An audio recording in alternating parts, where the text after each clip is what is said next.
Hello, hello, hello, my friends, and welcome to another episode of the Stop Doing Nothing show, the video show, the YouTube show, the podcast, the Spotify show, wherever you're listening to us. I just want you to know that I always appreciate your comments, your questions, and the things that you send to us so we can talk about these things. I try to get out a show, every week, but sometimes it can be a challenge. Ironically, this one's going to be about staying on committed goals, which I'm having, some trouble with myself. And my trouble, I think, right now is coming with some of the challenges of basically when it comes to like big goals, difficult goals. So I thought that would be a good topic for us to talk about. And by the way, if you like the podcast, make sure you subscribe. And if you're on YouTube, I'm sure there's a button down there someplace where you can click on subscribe and hit the bell to make sure you get notified, because the more you watch and the more comments you drop below kind of steer the conversation about what I want to talk about. And today it's going to be talking about the importance of staying committed to difficult goals. And this is something that I'm constantly having a challenge with, but I think I'm making progress on it.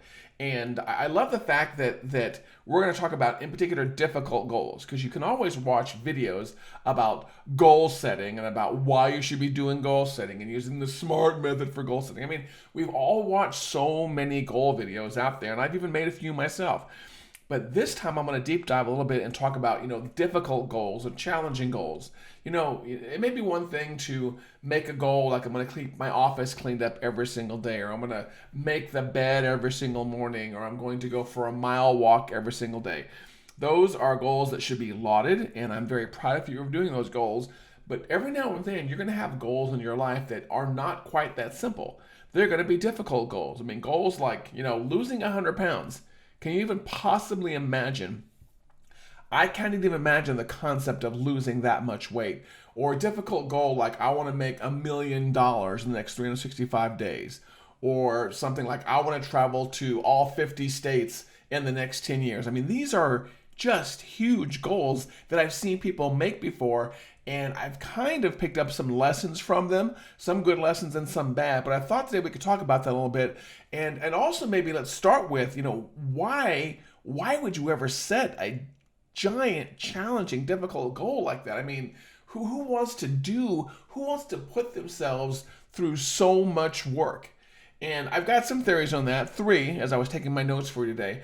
And the first one on that is because, those big, challenging goals are the ones that are really going to test you and really make you stretch yourself. And it really is one thing to go walk a mile around the block. And again, I've a lot of it, but imagine trying to lose something like 100 pounds. Do you know the kind of mental discipline it's going to take and physical discipline it's going to take for a ginormous, humongous goal like that? But the kind of person that you'll become on the other end will be absolutely amazing. And also, speaking of something like a weight loss goal, for example, can you think of how much a difficult goal like that is going to improve you? Oh my goodness. I mean, health-wise, quality of life-wise, length of living-wise. I mean, and we're not going to focus on just that goal, but I'm just thinking about things like that are going to have to be, huge. Let's say, traveling to all 50 states over 10 years, or something even more wild, like 5 years. Could you imagine the goal of traveling to all 50 states in 5 years? The number one, the amount of planning you're going to have, the amount of money or budgeting or negotiation you're going to have. I mean, you pick any ginormous goal, and when you think about how you're going to come out on the other end, it's going to be amazing. And that's why, difficult goals are so cool to me. Not cool. I mean, I like the word cool, but I think challenging or worthwhile. There we go. The reason difficult goals are so worthwhile to me is because you are really going to come out a different person on the other end. Physically, it could be a different person. Mentally, for sure. Psychologically, for sure. So as I'm telling you why you want to do some of these things, be thinking about some big, giant, hairy, difficult goals that you yourself would like to do. And the reasons of why and how you do them that I'm going to talk about today are hopefully going to sync up with some of your plans here.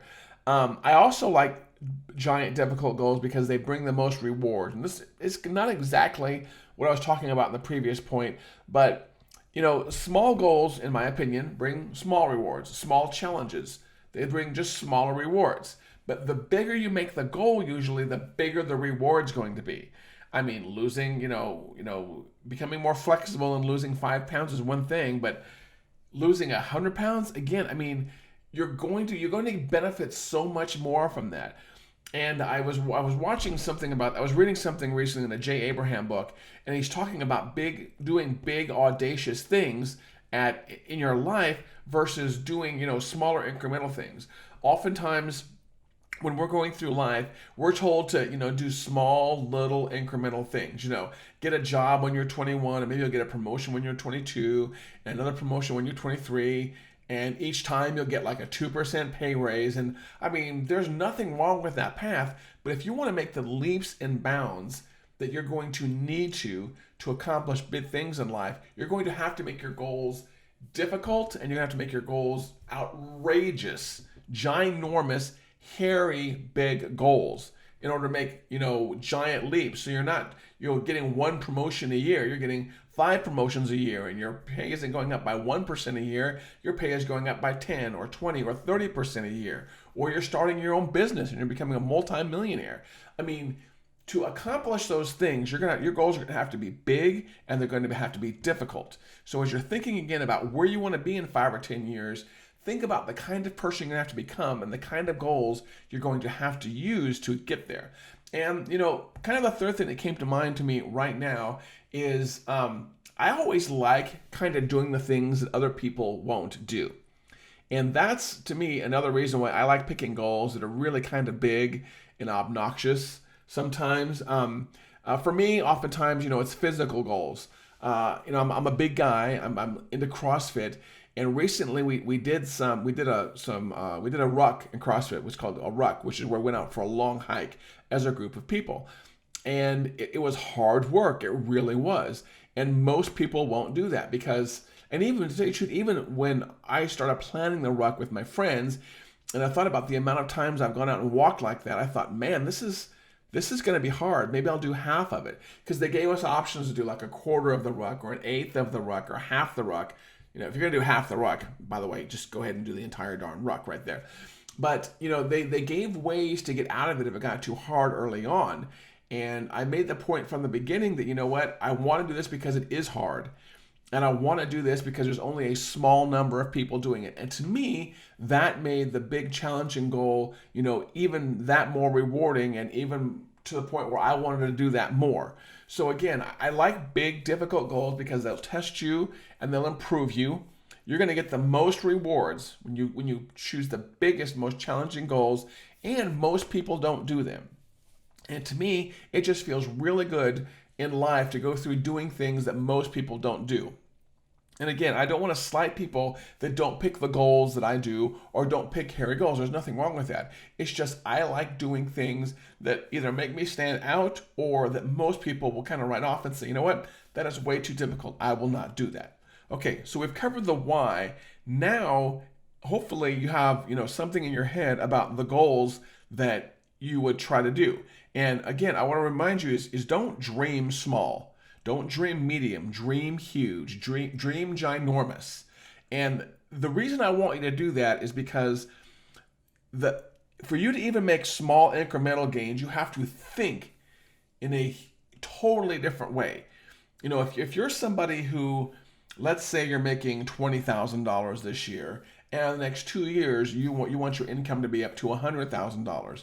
The type of person you're going to have to become and the type of discipline that you're going to have to master to accomplish a difficult goal like that is going to be absolutely amazing.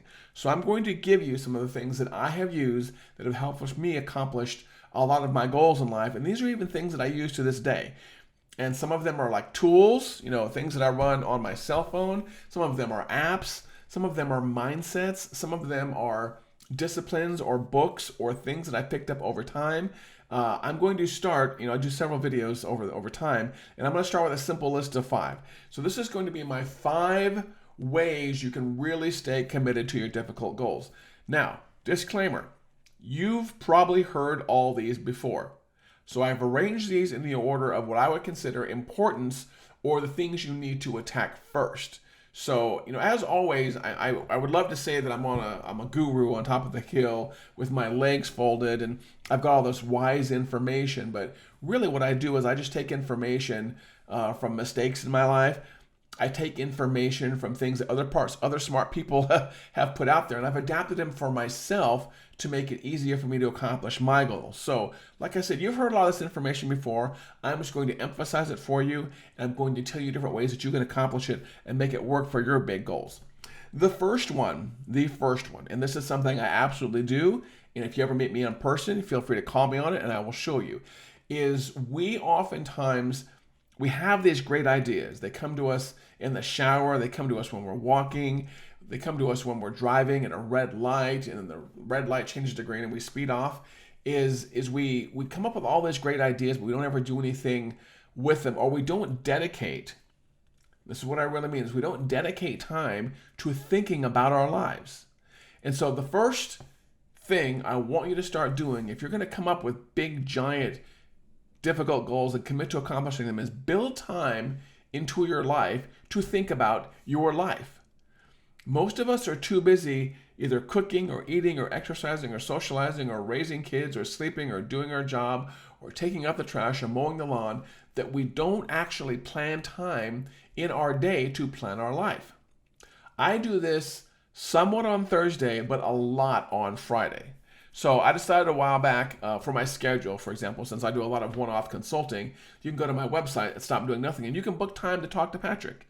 But I've limited my calendar to where you can only book time on Monday through Wednesday. And even in there, I've got some recurring things going on. So the time to get a piece of Patrick is very limited. Thursday, I will do some maybe specialized one-on-one calls that I set up myself. And then Friday, my calendar is all Stop Doing Nothing time. There it is over there. Stop Doing Nothing, Stop Doing Nothing. Friday is listed as a recurring appointment from 8 to 5 on my calendar of Stop Doing Nothing time. And during that time, I try to pull myself away from, client work. I try to pull myself away from distractions. This is a good time to, by the way, to go out to a coffee shop and have a cappuccino or an espresso, if you're that kind of person. But I try to basically help plan my life out. I can't remember who said it once, or if I read it someplace, or where it came from, that when you don't plan things and you don't put them in your calendar and you don't think about where you want to go, basically life just happens to you. And I decided a while back that I did not want to be the kind of person that life just happens to me. Our world is set up so that if you don't do anything, or if you give the minimal amount of effort, the world guides you. The world's kind of on autopilot. You do your bare minimum and you apply to like a job at McDonald's. By going to McDonald's, you're going to get a certain salary and you'll probably get automatic promotions, and they'll tell you what to wear and when to show up and what to do. And it just happens on autopilot for you if you don't plan it out. And that's why, in my opinion, the planning time is so important. And by planning time, I don't just mean 20 or 30 minutes. I mean, come up with a way to document and journal what you want to work on and get this stuff written down on a regular basis and update it on a regular basis. So even though I have 8 hours blocked out, I have to admit I don't use the full 8 hours. It may be a couple of hours where I just sit there and I think and I take notes. Excuse me, my nose itches. Where I sit there and I think and I take notes about what I want to accomplish in life, and am I there, and what do I have to eliminate to get there, and what do I need financially to get there, and who do I have to contact, and who's my dream 100? You've heard of that before. Who are the people that you want to be around, and what places do I have to be? I mean, I live in Oklahoma City now, but that may not be the case forever for me to accomplish the things I want to accomplish, especially when it comes to things like getting into bigger media markets like in Dallas or New York or Chicago or Los Angeles. I may have to get outside my comfort zone there, but it starts with me thinking about it. Just stop and think. Most people don't do this, okay? Most people will just not stop and think about their lives. They'll let it happen on autopilot, or they'll get to it. They'll get to it when they wake up in the morning, or they'll get to it before they go to bed, or they'll get to it when they go on vacation, or they'll get to it later. Getting to it later is, to me, success suicide.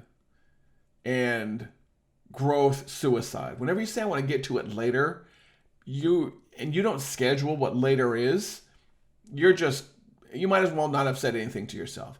If you're gonna say, I want to do this later, then pull up your calendar and say when later is. Don't let later be this ambiguous time period in next week, or it's that next week or next month or next year. Say later is going to be Friday at 8 a.m. or next Thursday at 2 p.m. or whatever. When you say later, please make sure you please make sure you say what later is, so you actually get to it. So out of all the things I'm going to talk about, this one right here I'm going to spend the most time on. It's going to be the planning and thinking about your life. If you want to accomplish big, giant, difficult goals, then you're going to have to think about them and plan them out. Please, I'm begging you, as your internet friend, please do this. Think about your life. Put some time into, thinking about where you want to be in a month or a quarter or a year. For the love of all's holy, please, if you did nothing else, if you watched this video to this point and you got tired of it and you stopped right here, you would get the most important point right here. The point of stopping and planning time in your life. Okay. Now, when you get to that point, we're going to cover number 2 here. I want you to, as you're thinking about these difficult goals, is all of us have these massive dreams of all these things we'd like to do. I would love to learn how to play bass. You should see one in the background there, someplace. It's over there. Learn how to play bass. I would love to learn how to play piano. I would love to learn how to play flugelhorn. I would love to learn how to do an Ironman and run a marathon. I would love to get my instrument and my commercial pilot's license. I would love to hit all 50 states before I die. I could go on and on and on and on and on and on and on. And if I really thought about it, I could probably come up with a list of 100 or 200 things that I would like to accomplish when it comes to goals. However, when you have a list of things you want to focus on, and that list of things you want to focus on is very long, then that's not a list of focus. That's a list of dreams and hopes and wishes that you'll never get to. So out of my 5 points here, number 2 is focus on a small number of things that you want to do really well. Have you ever heard the phrase, someone who's a jack of all trades, master of none?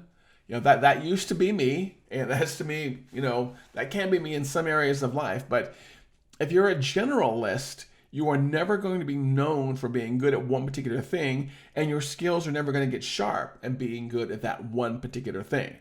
So take that list of 100 or 200 things that you want to accomplish in life and narrow that down to 5. Now, don't get rid of the other 95 or the other 195. Just put those bottom on the list, but pick 5 things. And this may be an exercise of you constantly juggling these 5 things and going through your list over and over and over. And pick the 5 things that are the absolute highest priority on your list that you want to get good at. And make sure they're difficult goals. Because remember, we're talking about being committed to difficult goals. Make sure those 5 things are challenging, and there are things that are quantifiable, and there are things you can definitely do. Because once you focus on those 5 things, it's going to determine everything else that comes after that. It's going to determine what skills you need. It's going to have to determine the people that you want to be around. It's going to determine how you do stuff like lay out your environment. It's going to do stuff like determine what kind of friends you need and what kind of network you need. I'm not sure if I said that.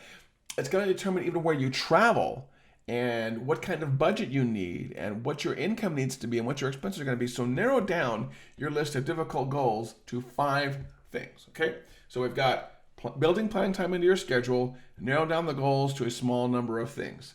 Now, you've heard of SMART goal setting before. Okay, can't remember what it stands for. Whatever. Something measurable. My whole point when I hear about SMART, the phrase SMART goal planning, is the word I like to use is quantifiable. I learned that word a while back and I absolutely fell in love with it. Whether it's in business or personal, is I like to do things that are quantifiable. I like to run not just a random distance. I like to run a particular set distance, or I like to run for a particular set time, or I like to do a particular contract to raise a particular amount of money. I like things that are quantifiable. So if you're going to pick a difficult goal in life, make sure that goal is also quantifiable. Not pie in the sky of, I hope to do a bunch of this, but turn it into a way that there's somehow numbers or words involved so it can be measured. I want to run 5 miles. I want to run 26 miles, which is a marathon if I'm not mistaken. I want to travel to 50 states, 50.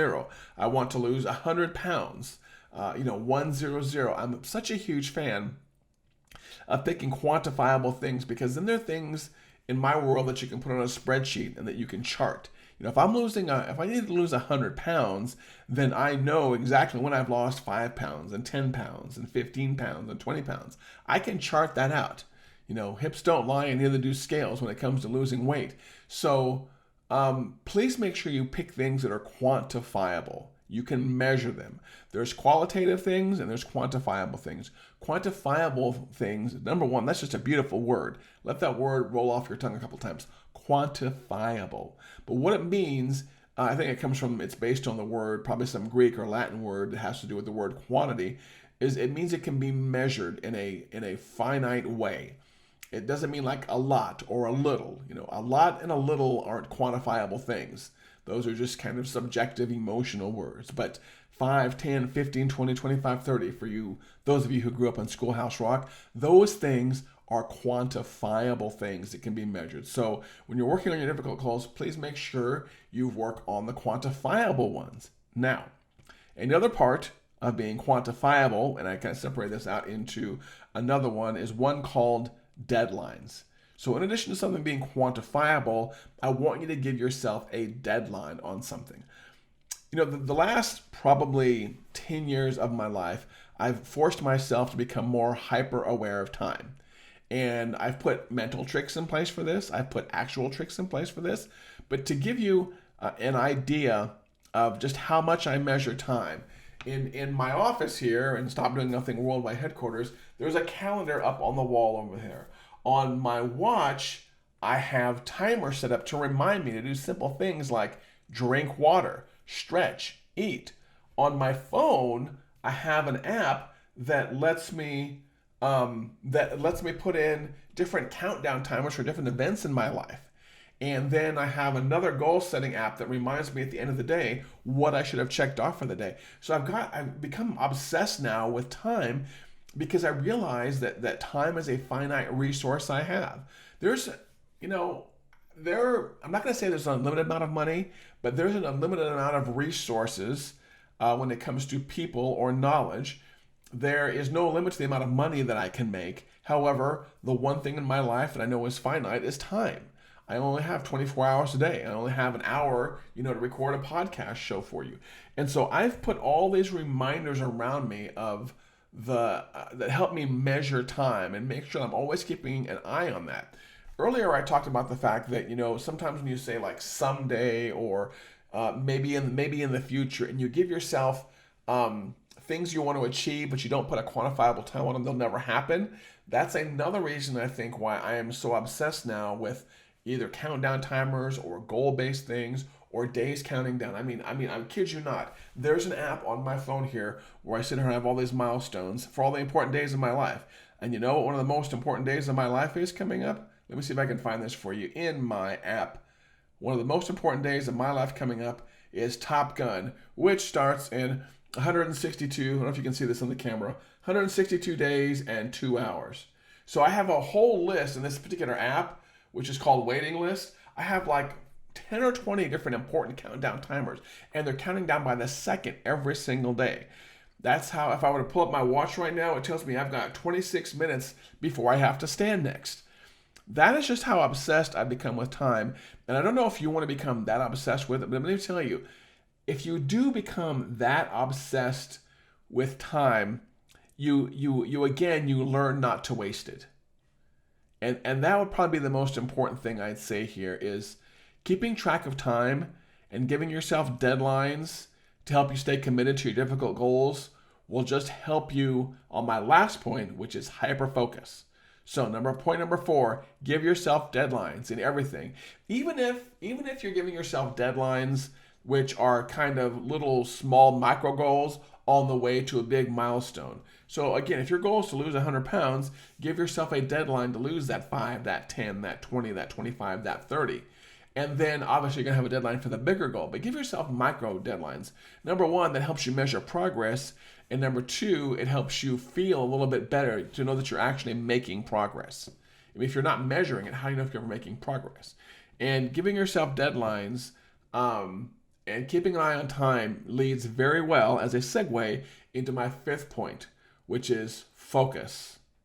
Or, as some people say, follow one course until successful. The word focus means various things, but my favorite acronym for this is follow one course until successful. And this goes back to number 2 when I was talking about narrowing down the goals. It's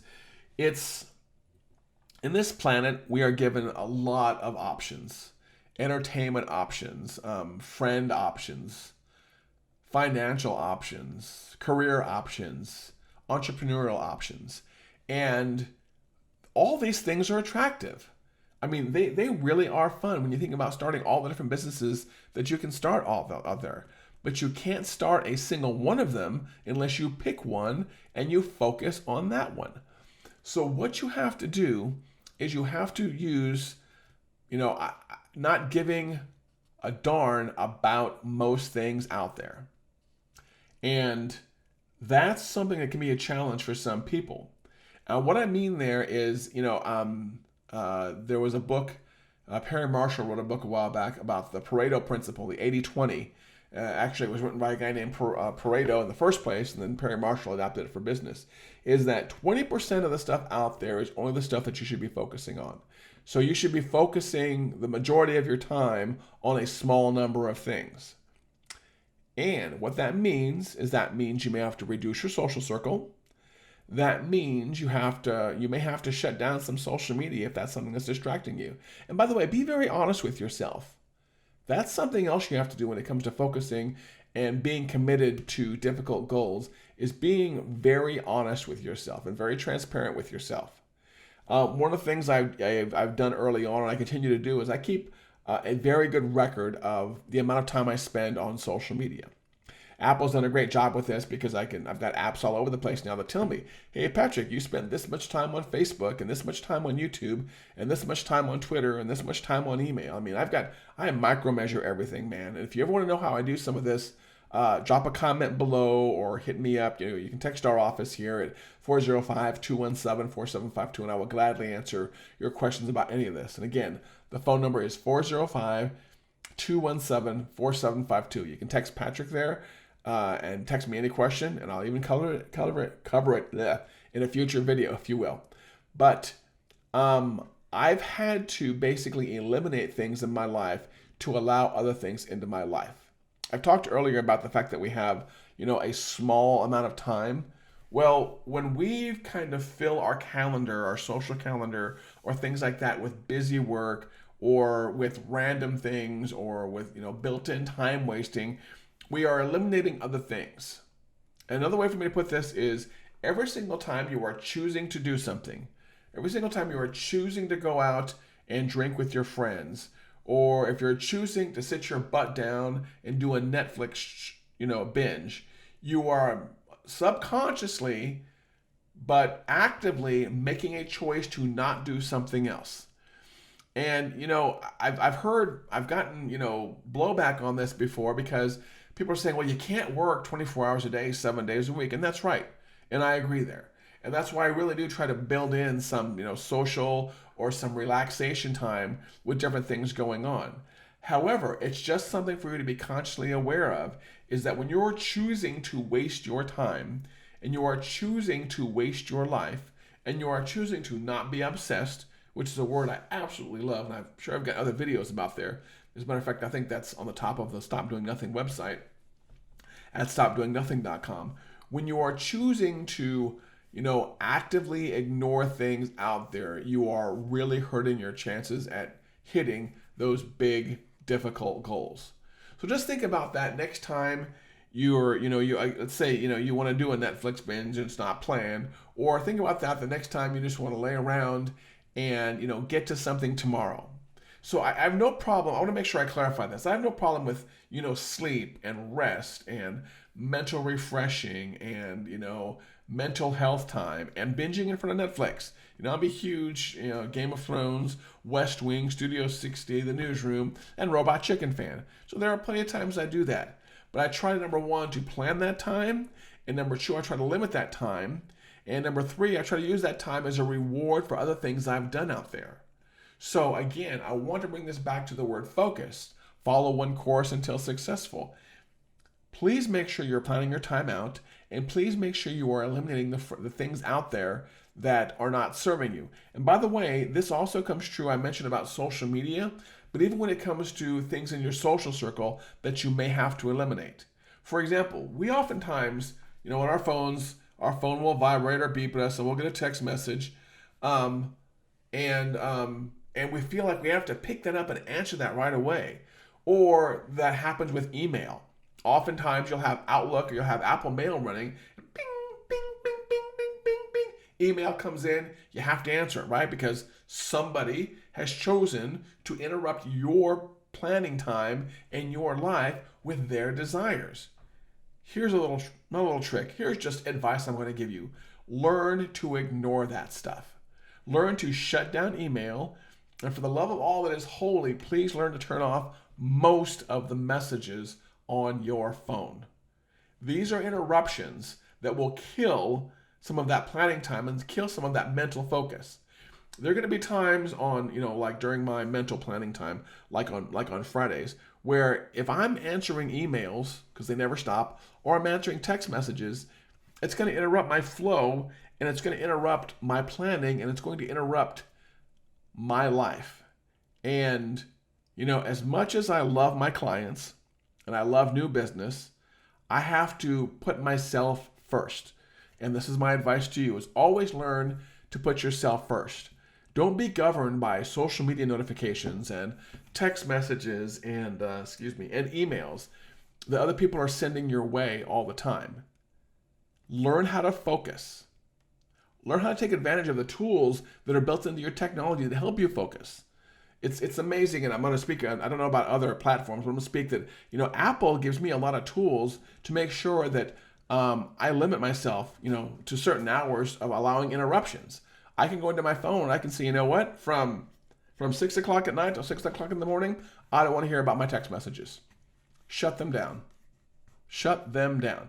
Take advantage of the tools that teach you how to focus. And you know what? I may have to do another video on this, because now as I'm sitting here talking about it, I realize how important focus is to getting other things done. How important eliminating interruptions is to getting other things done. So as a quick recap here, the more I think about focus, that is just such an important topic in life that I really wish that you would pay attention to. Follow one course until successful. But as a quick recap for how you're going to stay committed to your difficult goals, number one, you're going to build planning time into your life.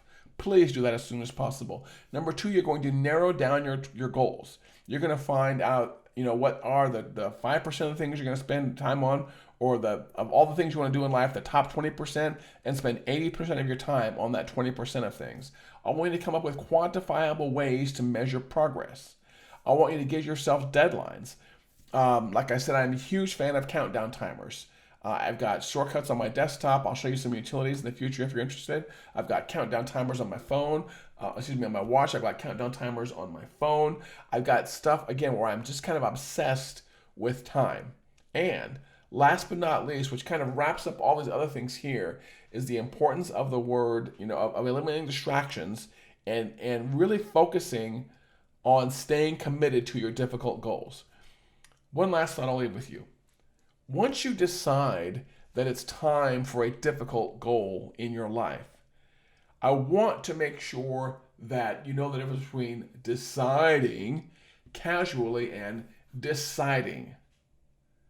Again, follow one course until successful. Eliminate all the other possibilities. And in some cases, you may have to, hopefully not literally, but philosophically, burn bridges. Let's say there's a particular friend that texts you because they want to go out drinking every Thursday, Friday, and Saturday night. And you know what? You've known this friend since junior high school. They're a good friend. They're a loyal friend. Maybe you have to do something like eliminate them from your life. Or maybe you have to, block their text messages or not always answer them. Or, block their phone number from your phone if they're not serving you. The concept of becoming obsessed is one that we could talk about for a while, but it's a topic that you're going to have to learn well if you're going to want to accomplish big things in life. It really is. Big, difficult things. You're going to have to become obsessed about these things. I've done other videos on obsession. Please feel free to watch them, of course, after you subscribe. But become obsessed with what you want out there. Become obsessed with your big, difficult goals and staying committed to accomplishing your big, difficult goals. And once you become obsessed, you know what? Everything else just kind of happens for you. And I've seen this with so many other people and with me on some of my goals is that obsession and that constant wishing and hoping and removing every other thing in your way to focus on one particular goal or a small number of goals will work wonders in your life. And man, do I love this topic. I could talk about this all the time. As always, thank you for watching. Please make sure you subscribe to the podcast and rate the podcast on iTunes, Spotify, Stitcher, all those places. On YouTube, again, there's a subscribe button down here at the bottom. Make sure you subscribe and click the little bell to get notified. And, as always, thank you for watching. Send me your feedback. Like I said, you can leave a comment on the platform you're watching on. You can go over to the fan page for Patrick Allmond or the Twitter account for Patrick Allmond and leave comments there. And I'll do probably a future topic on there. Or you can also just text our office at 405-217-4752. Any comments, questions, or feedback you have, I would love to hear from you. As always, thank you for watching the Stop Doing Nothing Show.